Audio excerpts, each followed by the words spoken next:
Hey everyone, today I'm going to discuss further the separate timelines I mentioned before. Spider-Man No Way Home may have caused Spider-Man 1 through 3 in the Amazing Spider-Man movies to gain a split reality by taking those characters and changing them. Example, Spider-Man 1. The Goblin becomes good at the end of No Way Home. So does Doc Ock, who no longer is being controlled by his arms, but he controls them. Spider-Man 3. Sandman did not really change. He was always striving to be good for his own reasons. Help save his daughter, but did it in his own way, which sometimes was not good at all. The Amazing Spider-Man villains, Lizard and Electro, become good. Lizard is cured, and so is Electro. Just by going from one universe to another, the reality they are from becomes a separate reality from the original. For each movie, simply because they disappear and change when they come back. This upcoming series of stories tells how each movie's story ends with the character changes and disappearances. From Spider-Man 1 to The Amazing Spider-Man 2. And this is not going to be a complete list because it's not finished, and I might not finish it. I don't know. Spider-Man 1, Redemption, Renewing of the Green Goblin. The plot idea is this. Scene 1. Norman is cured of the Goblin side of his personality and returns to his own universe. Harry, in the Maguire universe, is at home, laying on the couch, drunk. Now this is in Spider-Man 1. He didn't die. He came back home. Harry says, "My own father loves Peter more than me." Then after returning from the MCU, Norman walks in, still dressed in the Goblin suit and purple hoodie. Harry sees him and, even drunk, recognizes the green suit. Harry says in a confused voice, "Dad?" Norman, realizing Harry's pain for both being neglected and for his own dad being the Goblin, tells him, "Son, I understand what you are going through, and I know what you must be thinking right now." Harry has difficulty getting his sentence started. You're that flying green thing from the World Unity Festival. You teamed up with Spider-Man." Norman stops him. "Harry, listen. That was a lie created by the publisher of the Daily Bugle. Spider-Man was actually trying to stop me from hurting J. Jonah Jameson." Harry says, "You, the Goblin, why?" Norman says, "I had issues that I thought needed to be dealt with, but that part is gone. The Goblin is gone. I am here now. I am no longer the Green Goblin." Harry starts developing tears and hugs him while saying, "Dad?" in a relieved way. Like, "Dad." They hug. Before I go to scene 2, I got some notes for Norman. Norman does these things to redeem himself. 1. Cares for his son. 2. Uses the Goblin glider for good, like delivering care packages to people in need, such as food, drinks, medical supplies, etc. Scene 2. Spider-Man and MJ. Peter and MJ are on their own. Really confused, because the Goblin went through a portal and did not return to them. Like, imagine the end of Spider-Man and Peter and MJ are hanging by a thread under the bridge. The Goblin starts flying and then he's not there anymore.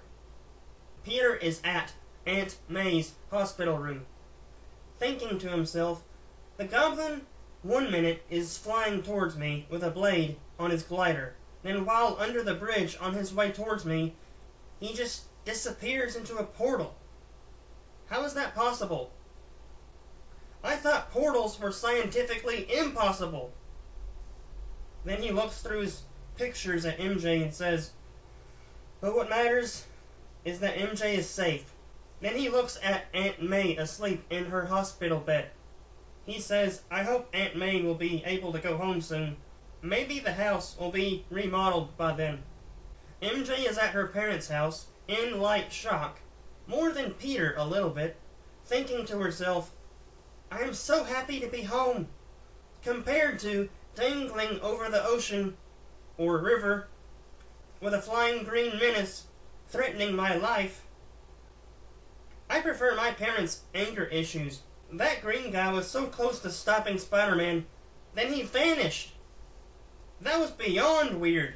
But I thank God that the green guy did vanish, so that Spider-Man could successfully save me and those kids who will probably never go back in a tram that hovers high in the air again. And here's ways he is changed as the Goblin. He laughs in cheer like Santa Claus, or a man who is cheerful for the good he is doing. Ultimately, the Goblin is good because Norman is good, without the Mr. Hyde side of his personality. Scene 3. Norman's second redeeming action. While Aunt May is still in the hospital, the next day, Norman visits her. She does not understand why, but he does. Norman walks in with a bouquet of flowers and a card in his hands. He puts them on a table and tells Aunt May, with feeling, Mrs. Parker, I am so very sorry that this happened to you. The one that did this was a horrible person, and I am sure soon whoever did this to you will regret it, and will come and apologize to you for doing this to you. Aunt May smiles with a suspicious, confused look on her face, and says, Thank you, Norman. Norman says, You're very welcome. If there is anything I can do for you and your family, please let me know. Looks at his watch. Well, I need to go. I hope you get better soon. Aunt May says, Thank you, Norman, for the flowers, the card, the offer, and your get well wishes. Norman says, You're welcome. Then he walks out. At the front desk, he pays her bills for her in advance. He also goes to the man whose construction company is rebuilding her house from where he blew it up, and also pays those bills in full, in advance. Scene 4. Norman's third redeeming action. The next day, or week, while reading the newspaper, he sees a story about people outside of America who are growing dangerously hungry and in need of everyday items. He realizes that, like Iron Man from the MCU, he can use his flying machine for good. He calls his company and tells them to prepare care packages, thousands of them, for delivery, and tells them that he will take care of the packages from there.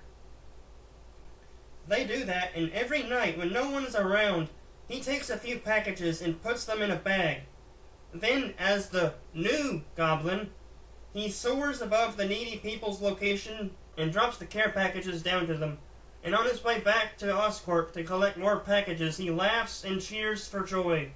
So, in this universe, I guess, basically, instead of Harry Osborn being the new Goblin, it's still Norman, but he's literally a new Goblin. He's not Harry in a new suit, he's a new version of himself. A new, better version of himself. Scene 5, Spider-Man 2's change storyline, because Norman is alive and good in this storyline. Norman hears that his friend, Dr. Otto Octavius, is working on an experiment that could turn into a disaster. He goes to talk to Otto at his lab. Norman walks in and says, Otto, are you here? Otto looks at him while he's working on the mechanical arms and takes off his goggles and says, Hello, Norman. Here to see what your company is investing in? Norman hesitantly says, Not exactly. Otto says, Oh, then why are you here? Norman walks towards him slowly and says, You have done your research, right? Otto says, Of course. I have researched every possibility and have taken care of them. Otto puts his goggles on and starts working on the mechanical arms again. Norman stands beside the arms, almost in front of Otto. Norman says to him, "Is there any possible substitute for these, arms?" Otto suddenly stops and takes his goggles off. Otto looks at Norman and says, "These arms? A substitute for these arms. These arms cost a fortune. You ask me if there's a substitute?" Norman reminds him, "Otto, I know these are expensive. My company helps you pay for them. Don't you have a backup plan in case these arms malfunction?" Otto says, after thinking for a couple of seconds, "No, I do not. These arms should not malfunction in any way because I have done my research." Norman is still standing next to the arms, but he turns his back to them and looks down, saying, "I know how you feel. I used to think a similar thought. My company was working on a super soldier serum that was meant for the military. The lab tests kept coming back showing that the animal test subjects gained strength, mild aggression, and insanity. My partner told the general his opinion was to completely start over. I did not like that. Then the general basically said my company would lose its funding for the project." That's apparently where I stopped writing the notes. Now for some basic notes.